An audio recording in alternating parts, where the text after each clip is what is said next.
이 아파트의 난방 방식 같은 경우는 이제 한 세 가지로 나누고 있습니다. 세 가지는 이제 주황 난방과 그다음에 지역 난방, 개별 난방하고 있는데 하남 지역 같은 경우 대부분이 이제 개별 난방을 하고 있습니다.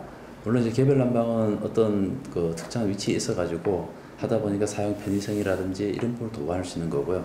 주황 난방 같은 경우는 하남 지역에는 주황 난방 아파트가 없습니다. 단지 이번에 이제 미사지구가 이제 개발이 되면서 이제 지역 난방이 도입되는 그런 게 이제 되겠고요. 특징을 보게 되면은 개별 난방 같은 경우는 이제 아파트 가가 호호별로 보일러를 설치해서 들어가는 부분이 되겠고, 지역 난방 같은 경우는 잘 아시다시피 집단으로 설치되어 있는 집단의 공급 시설에서 하나의 시설에서 여러 군데로 열을 공급해주는 그런 시스템이 되겠습니다.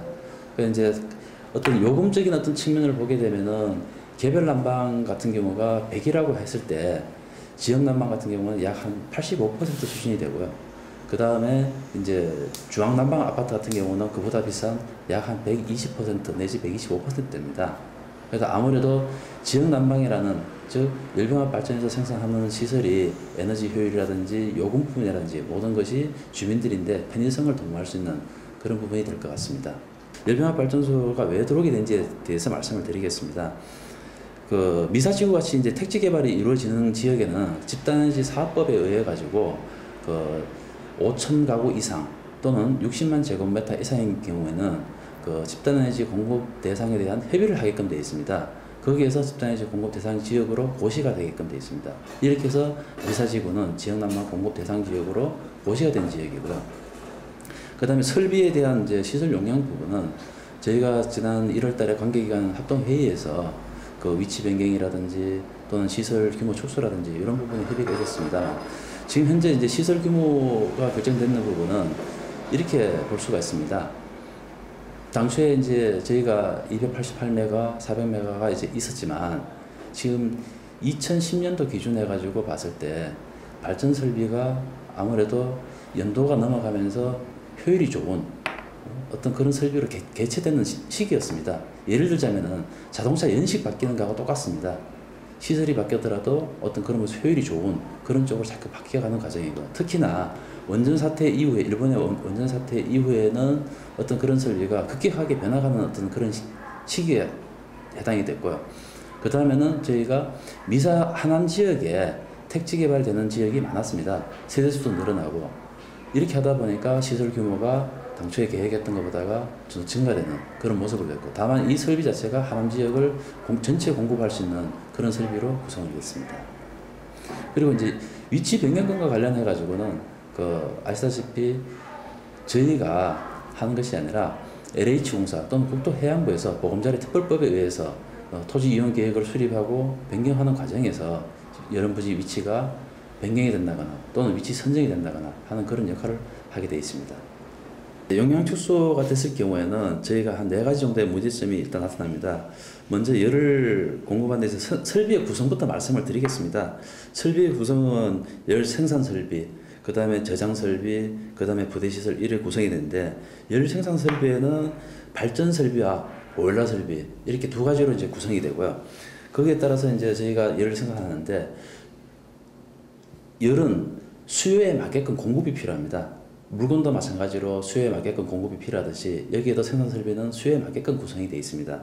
그래서 하남 지역에 필요한 열이 100이라면은 거기에 맞는 열을 저희가 설비를 100을 구성했는데, 거기에서도 아까 말씀드린 것처럼 발전 설비와 보일러 설비가 있듯이 이거를 같이 구성했습니다. 여기에서 만약에 시설 용량을 줄였을 경우에는 보일러 설비가 증가돼야 되고요. 보일러 설비를 낮췄을 때는 발전 설비가 증가됩니다. 이렇게 되다 보니까 요금 자체가 균형이 맞지 않습니다. 즉 요금 인상이 불가피하다라고 말씀을 드리고 싶습니다. 발전 설비 같은 경우는 아무래도 생산 원가가 저렴하고 그 부분에서 소비자들이 증가되는 요금 자체가 저렴하게 공급할 수 있고요. 보일러가 증가돼 가지고 생산 원가가 높아지게 되면은 아무래도 소비자들이 공급하는 에너지 단가가 높게 됩니다. 따라서 시설 규모를 축소했을 경우에는 소비자 요금이 증가되는, 즉 인상할 수밖에 없는 그런 요인이 불가피한 상황입니다. 두 번째로는 대기 환경 개선 효과입니다.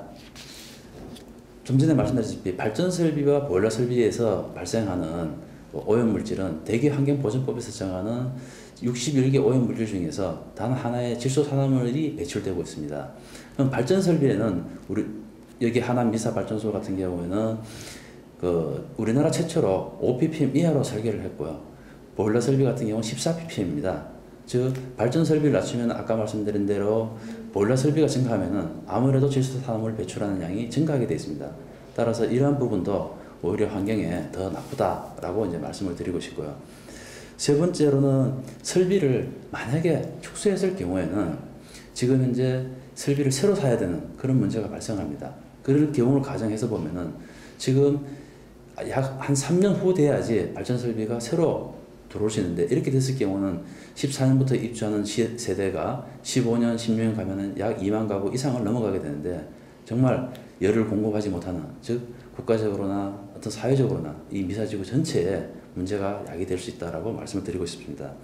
그리고 마지막으로는 비용의 손실입니다. 설비를 변경할 경우는 기발주 나가는, 즉 400메가와트급의 발전 설비가 해외 발주 나가는데 고스란히 이 비용이 전부 다 외화 유출되는 그런 게 발생합니다. 따라서 이 부분이 국가적으로도 손실이 발생하지 않게끔 여러분들의 많은 좀 협조가 됐으면 좋겠습니다. 입주 예정자분들인데 정말 대단히 유감스럽고 죄송스럽습니다. 부득이하게 사업이 지연되고 열 공급의 차질이 발생을 하게 되는 것은 사실입니다. 따라서 저희 사업자로서는 14년 6월에 입주하는 입주 세대에 대해서는 지금 현재 임시로 보일러를 가동해서라도 공급할 수 있도록 계획을 하고 지금 현재 추진을 하고 있습니다. 따라서 입주 시기에 맞춰서 에너지 공급에 차질을 얻게끔 할 것이고, 다만 15년도까지는 저희가 발전소를 준공해서 정말 안전하고 요금이 저렴하게 공급될 수 있도록 최선의 노력을 다하겠습니다. 강동에 관해서는 이해를 구하고 협조를 구하고 넘어가야 할 어떤 그런 사안이지, 위치 결정 부분에서 아까 말씀 저희가 사업자가 할 수 있는 어떤 게 아무것도 없다. 법적으로 위치에 관해서는 국토부나 LH가 하다 보니까 정해진 곳에 저희는 가서 사업을 할 수밖에 없는 그런 상황입니다. 그 강동 주민들인데 가서 물론 이 사업을 인해서 환경이나 이런 부분에서 문제가 없다라고 당연히 설득을 하고 설명을 해드릴 수 있지만, 이거를 저희가 어떤 대책을 세워가지고 어떻게 가겠다라고 할 수는 없고, 다만 이 시설에서 발생할 수 있는 환경 문제는 최대한으로 오염이 제감될 수 있게끔 어떻게 가져가겠다. 두 번째로는 경관 부분에서, 물론 하남 시민들도 마찬가지입니다. 이 부분은 경관 부분은 국내에서 최고 가는 어떤 시설이 될 수 있게끔 외관 디자인이라든지 이런 부분은 저희가 설계를 하고 거기에 맞게끔 하겠다라는 것입니다.